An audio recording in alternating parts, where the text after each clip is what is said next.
Un struct puede contener un dato de tipo puntero. Lo sabemos, lo hemos recordado en la sección anterior, en la sección 3.8, en la cual recordamos un ejemplo del capítulo número 1. Aquí vemos, por ejemplo, un struct con un campo puntero declarado como un campo más dentro del struct. Bien, nos preguntamos ahora, ¿puede su puntero, a su vez, referenciar a un dato del mismo tipo que el struct en el que está alojado? En definitiva, ¿puede referenciarse desde un struct a otro struct del mismo tipo? Es una pregunta realmente interesante. Y si pensamos en la manera en la que C++ ah, permite declarar tipos de datos, permite declarar datos, pues deberíamos responder que no, porque no puede utilizarse en la definición un tipo que se está definiendo, que no está definido.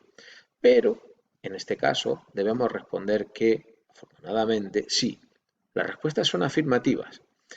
Podemos referenciar desde un struct a otro struct del mismo tipo. Y, por esta razón, C++ permite que se construyan las llamadas estructuras autorreferenciadas. Las estructuras autorreferenciadas son estructuras de datos que consisten en un conjunto de elementos, a los que se llaman nodos, relacionados. Las relaciones se establecen a través de punteros. Este tipo de relación determina el tipo de estructura y hablamos entonces de estructuras lineales o estructuras no lineales. Las estructuras lineales son estructuras donde existe una relación de uno a uno entre los nodos. Cada nodo está relacionado con uno y solo uno, de manera que existe un antecesor y existe un sucesor, excepto el primer y el último nodo. Algunos ejemplos de estructuras lineales son las listas pilas y colas. Puede consultar unos vídeos didácticos y sencillos acerca de estas tres estructuras en Prado. Y dispone también, o podemos trabajar o construir estructuras no lineales donde la relación que se establece entre los nodos es de uno a muchos o de muchos a muchos. De manera que las estructuras así construidas son estructuras bastante más complejas que las anteriores y hablamos de estructuras de tipo árbol o estructuras de tipo grafo para representar jerarquías o estructuras de relación bastante más complejas. En esta asignatura vamos a trabajar con estructuras lineales, fundamentalmente listas, aunque pilas y colas también se pueden utilizar sin ningún problema. Es más, se podrían construir pilas y colas a partir de listas fácilmente. Las estructuras no lineales no las vamos a tratar en esta asignatura y todas ellas, tanto lineales como no lineales, las verán con mucha más profundidad en las asignaturas de estructura de datos y teoría de algoritmos próximamente. Bien, listas. Una lista se define matemáticamente como una sucesión de 0 o más elementos. Los elementos que componen la lista para nosotros van a ser los llamados nodos. Nodos de un tipo dado, en el sentido de que podemos tener listas de enteros, listas de reales, listas de dobles, listas de triángulos, etcétera, etcétera. Bien, el tipo ahora mismo no es determinante ni importante. Decimos que a su 1 es el primer elemento, porque ocupa la posición 1, la primera posición, y a su n es el último elemento, y es el que ocupa la posición n de la lista. En este caso, la lista tiene n elementos. La posición que ocupa un elemento es importante, y cada elemento tiene una posición que vendrá dada de forma general por un número. Los elementos están ordenados por posición, en el sentido de que A sub i precede al elemento A sub i más 1 y A sub i más 1 se dice que sigue al elemento A sub i. La longitud de la lista es el número de elementos que componen la lista y en este caso n. Para representar una lista vacía, simplemente indicaremos que la lista L es una lista formada, como vemos, por 0 elementos y decimos que su longitud es 0. Estos conceptos serán importantes y deberá tenerlos claro para las explicaciones siguientes. Para implementar una lista debemos tener en cuenta varias ideas básicas. Primero, como no conocemos el número de elementos que van a componer estas estructuras, la implementación adecuada está basada en el uso de variables dinámicas. Por lo tanto, los nodos se van a alojar en el heap y las relaciones entre los nodos se van a implementar mediante punteros. Una representación mínima, por lo tanto, para los nodos es utilizar struct. Y en este caso, cada struct tendrá dos campos, de manera general.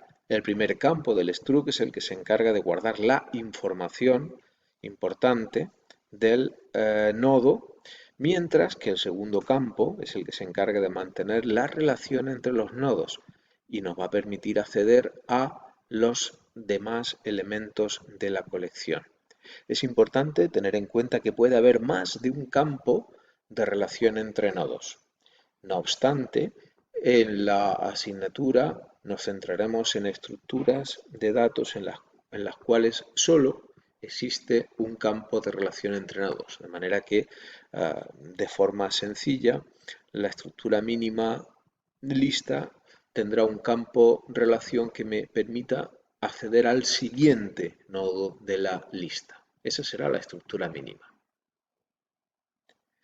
Por ejemplo, si tenemos una colección de datos de tipo persona y lo vamos a organizar en una lista, los nodos se van a alojar en el heap. El tipo de dato tipo persona será un struct que contiene dos strings, el nombre y el DNI. Esta será la información que queremos mantener en el sentido de que queremos una lista de datos de tipo persona. Queremos una lista de personas.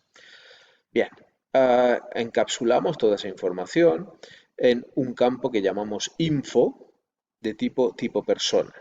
Y el tipo nodo será el tipo asociado a cada uno de los nodos de la colección. Es importante tener en cuenta esta distinción porque para nosotros el tipo nodo tendrá dos campos. El campo info de tipo persona y el siguiente campo, que es el que nos va a permitir mantener la relación entre los nodos, será el campo que vamos a llamar sig, ese será su nombre, y como puede ver es un campo de tipo puntero. Como queremos mantener relación entre datos de tipo nodo, sig deberá tener la dirección de datos de tipo nodo. Observe cómo el tipo nodo se está utilizando dentro de la definición del dato tipo nodo que todavía no ha terminado. Su definición termina aquí. Por lo tanto, esta forma en la que estamos declarando el campo sig debería sorprendernos, pero como comentamos anteriormente, C++ permite una excepción a la regla general de que no se puede emplear un tipo que no está completamente especificado. Por lo tanto, solamente cuando estamos utilizando la declaración de un puntero a objetos del mismo tipo en el cual estamos declarando ese puntero, se permite esta excepción a la regla. Por lo tanto, es posible declarar SIG como un puntero a datos de tipo nodo dentro de la definición del struct tipo nodo. Si no, sería imposible construir estructuras autorreferenciadas. Veámoslo con más detalle. ¿Cómo se crearía el primer nodo de una lista? Bien, disponemos de un puntero P, puntero que reside en la pila, y mediante ese puntero, con la operación new, vamos a crear un objeto de tipo nodo. Por lo tanto, al hacer new, conseguimos un dato de tipo nodo que reside en el heap y su dirección la tenemos en P. Bien, ¿cómo inicializamos los datos de ese primer nodo? Bueno, pues utilizando la notación de punteros que ya conocemos para acceder a los campos del struct, podemos asignar un valor a los campos. Vamos a fijarnos en esta primera instrucción y tenemos en cuenta las declaraciones de datos que aparecen a la derecha. Bien, en primer lugar, cuando escribimos P nos referimos al puntero P que reside en la pila. P de tipo puntero a tipo nodo. Cuando escribimos P flecha, recuerde que si P es un puntero, si podemos escribir una flecha detrás de él es porque P apunta a un struct. Aquí lo tenemos, P es un puntero a datos de tipo nodo y tipo nodo es un struct, como vemos aquí. Por lo tanto, P flecha es el struct que reside en el heap. Cuando escribimos P flecha info, nos estamos refiriendo al campo info del dato struct. Por lo tanto, el string, perdón, el campo info, a su vez, es un struct. Estamos hablando de tipos compuestos. Por lo tanto, si P flecha info es un struct, podemos utilizar el operador punto para acceder a un campo de ese struct. En este caso el campo nombre, que como vemos es un campo de tipo string. Por lo tanto, a ese campo de tipo string le podemos asignar, como vemos aquí, un dato de tipo string, AnaRead, que se copiará en su casilla correspondiente, en el campo correspondiente. Y el mismo razonamiento haríamos para el DNI. Bien, ¿cómo podemos crear un nuevo nodo enlazado con el que acabamos de inicializar? Recuerde que solamente disponemos de P para acceder a la información de la estructura de datos que estamos creando. Por lo tanto, tendríamos que utilizar este puntero sig, ¿vale?, para seguir haciendo crecer la lista. Bien, fijémonos en la instrucción marcada, p flecha sig es igual a new tipo nodo. Cuando escribimos p flecha sig, estamos accediendo a través del puntero p y del operador flecha al struct referenciado por p flecha. P flecha sig sería este campo. Como es un campo puntero, aquí lo tenemos y además es un puntero a datos de tipo nodo, podemos crear a través de ese puntero, podemos reservar memoria para un nuevo nodo. Bien, al escribir, new tipo nodo, se crearía este nodo en el heap y su dirección se copiaría en p flecha sig. Eso haría enlazar este struct, el primero, con el que acabamos de reservar. Por supuesto, todos sus valores permanecerían indeterminados.